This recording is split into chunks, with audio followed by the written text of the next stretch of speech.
ഗസയിലും ലെബനാനിലും നടന്നുകൊണ്ടിരിക്കുന്ന യുദ്ധങ്ങൾക്കിടയിൽ കഴിഞ്ഞ മാസങ്ങളിൽ കുറഞ്ഞത് 6 ഇസ്രായേൽ സൈനികർ ആത്മഹത്യ ചെയ്തു എന്നുള്ള ഞെട്ടിക്കുന്ന വാർത്തയാണ് ഇപ്പോൾ പുറത്തുവരുന്നത്.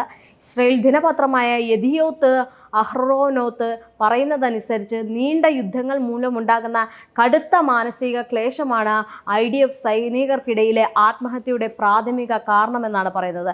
ഇത് ഇസ്രായേലിനെ സംബന്ധിച്ചിടത്തോളം വളരെ ഞെട്ടിക്കുന്ന ഒരു സംഭവമാണ്. അവിടെ സൈനികർ നിലവിൽ കുറവാണ്.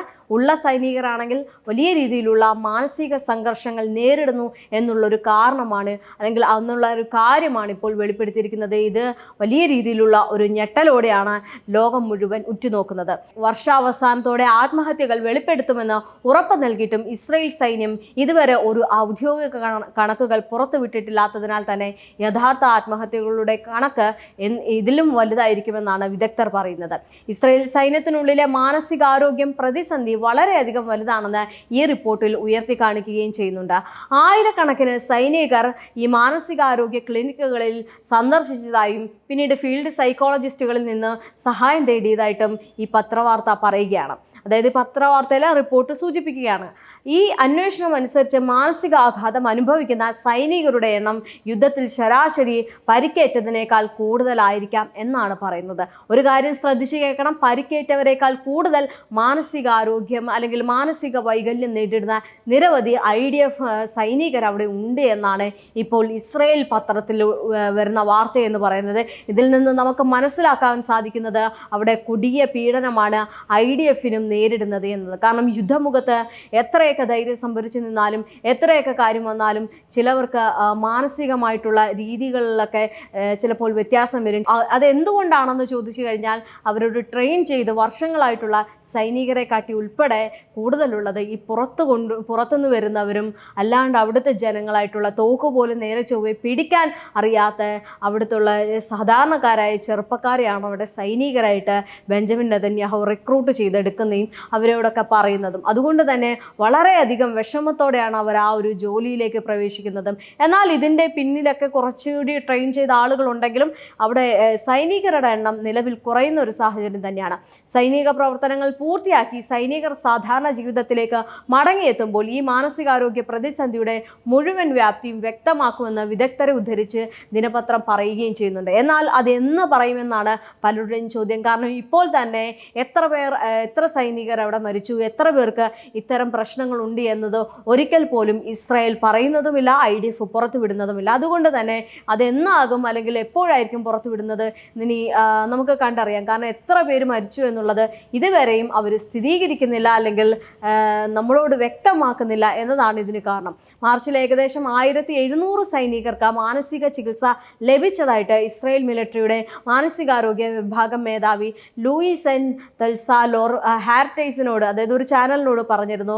ഗസയിലും തെക്കൻ ലെബനാനിലും വിപുലമായിട്ടുള്ള വിന്യാസം കാരണം ആയിരക്കണക്കിന് സൈനികർക്ക് മാനസികാരോഗ്യ പ്രശ്നങ്ങളുണ്ട് എന്ന് സൂചിപ്പിക്കുന്ന ഒന്നിലധികം റിപ്പോർട്ടുകൾ പുറത്തു വന്നിട്ടും ഇതിനെതിരെ IDF ഇതുവരെ പ്രതികരിച്ചിട്ടില്ല.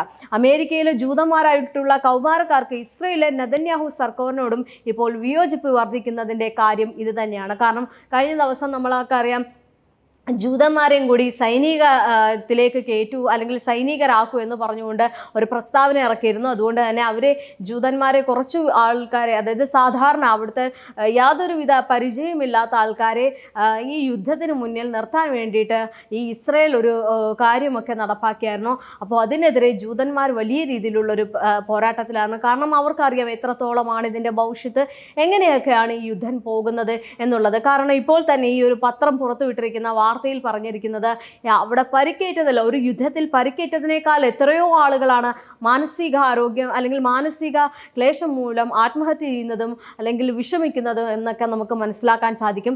മാത്രമല്ല ഇപ്പോൾ പറഞ്ഞു വന്നതിൽ കൗമാരക്കാരിൽ ഭൂരിഭാഗം പേർക്കും ഇസ്രായേൽ ഗസയിൽ നടത്തുന്ന കൂട്ടക്കൊലയിൽ ശക്തമായിട്ടുള്ള വിയോജിപ്പും ഹമാസിനോട് ഒരു അനുഭാവമുള്ളതുമായിട്ടാണ് സർവേ ഫലം കാണിക്കുന്നതും. 14-നും 18-നും ഇടയിൽ പ്രായമുള്ള അമേരിക്കയിലെ ജൂത കൗമാരന്മാർക്കിടയിൽ ഇസ്രായേൽ സർക്കാരിൻ്റെ കീഴിലുള്ള diaspora affairs and combating antisemitism മന്ത്രാലയം നടത്തിയ സർവേയിലാണ് ഇക്കാര്യം കണ്ടെത്തിയത്.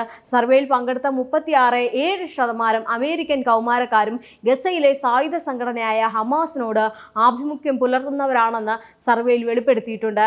മാത്രമല്ല, ഇസ്രയേൽ ഗസയിൽ നടത്തുന്ന വംശഹത്യയിൽ ഇവരിൽ 41.3% പേരും ശക്തമായിട്ടുള്ള വിയോജിപ്പ് രേഖപ്പെടുത്തുന്നുണ്ട്. ഇസ്രയേൽ ഗസയിൽ നടത്തുന്നത് വംശഹത്യയാണെന്നും ഇവർ സമ്മതിക്കുകയും ചെയ്യുന്നുണ്ട്.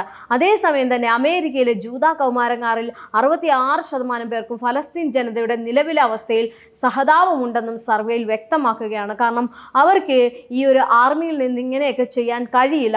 അവരെ മാനസികമായിട്ടും അവരും ആകെ വിഷമിച്ചിരിക്കുന്ന ഒരു സാഹചര്യമാണ്. കാരണം അവിടുത്തെ കുഞ്ഞുങ്ങളെ കൊന്നൊടുക്കുന്നതും ഈ ആശുപത്രികളൊക്കെ നശിപ്പിക്കുന്നതും ജീവൻ പോകുന്നത് അവരുടെ കൺമുന്നിൽ പോലും അവർക്ക് കാണാൻ പറ്റാത്തൊരു സാഹചര്യം, അല്ലെങ്കിൽ അത് അവർക്ക് കാണണ്ട അത്രയേറെ വിഷമം അവരിൽ സൃഷ്ടിക്കുന്നുണ്ട് ഈ ബെഞ്ചമിൻ നെതന്യാഹുവിൻ്റെ നടപടിയിൽ എന്ന് പറഞ്ഞുകൊണ്ടാണ് ഹമാസിനെ പിന്തുണച്ച് ഈ ജൂതക്കാർ നിൽക്കുന്നത്. ഇനി ഇവരിൽ ഭൂരിഭാഗം പേർക്കും ഇസ്രയേലിലെ നെതന്യാഹുവിൻ്റെ ഭരണത്തിൽ അതൃപ്തി ഉള്ളതായിട്ടും സർവേയിൽ കണ്ടെത്തിയിട്ടുണ്ട്. എന്നാൽ സർവേയിൽ പങ്കെടുത്തവരിൽ ഭൂരിഭാഗവും തങ്ങൾക്ക് ഇസ്രയേൽ അനുകൂല വികാരമുണ്ടെന്ന് തുറന്ന് സമ്മതിക്കുകയും ചെയ്തിട്ടുണ്ട്. 62% പേരും സ്വയം സയനിസ്റ്റുകളായിട്ട് കണക്കാക്കുന്നു. എന്നാൽ 84% പേർ ഇസ്രയേലിനെ ജൂതരാഷ്ട്രമായി നിലനിൽക്കാനുള്ള അവകാശമുണ്ടെന്ന് വിശ്വസിക്കുകയും ചെയ്യുന്നുണ്ട്. അതേസമയം വോട്ടെടുപ്പ് ഇസ്രയേൽ സർക്കാരിന് വലിയ തിരിച്ചടി സമ്മാനിക്കുന്നത് മറ്റു ലോകരാജ്യങ്ങളിലെ കൗമാരക്കാരായ ജൂതന്മാർ ഇസ്രയേലെ അനുകൂലികളാകുമ്പോൾ സഖ്യകക്ഷികളായിട്ടുള്ള ജൂതരാഷ്ട്രത്തിന്റെ സഖ്യകക്ഷിയായ അമേരിക്കയിൽ ഇസ്രയേലിനെതിരെ ഭരണവിരുദ്ധ വികാരം ഉടലെടുക്കുന്നതാണ് എന്നാണ് റിപ്പോർട്ട് സൂചിപ്പിക്കുന്നത്. കഴിഞ്ഞ ഒരു വർഷത്തിനിടെ US-ലെ പ്രധാന നഗരങ്ങളിലും തെരുവുകളിലും സർവകലാശാലകളിലും ഫലസ്തീൻ അനുകൂല പ്രതിഷേധങ്ങൾക്ക് നേതൃത്വം നൽകിയതിൽ ഭൂരിഭാഗവും ജൂത വിദ്യാർത്ഥികളാണെന്നും മറ്റൊരു റിപ്പോർട്ടിൽ പരാമർശിക്കുന്നുണ്ട്. ഇത് നടക്കുമ്പോഴാണ് അവിടുത്തെ ആർമി റിക്രൂട്ട്മെന്റിന്റെ ഏറ്റവും ഞെട്ടിക്കുന്ന സംഭവങ്ങളും വരുന്നത്.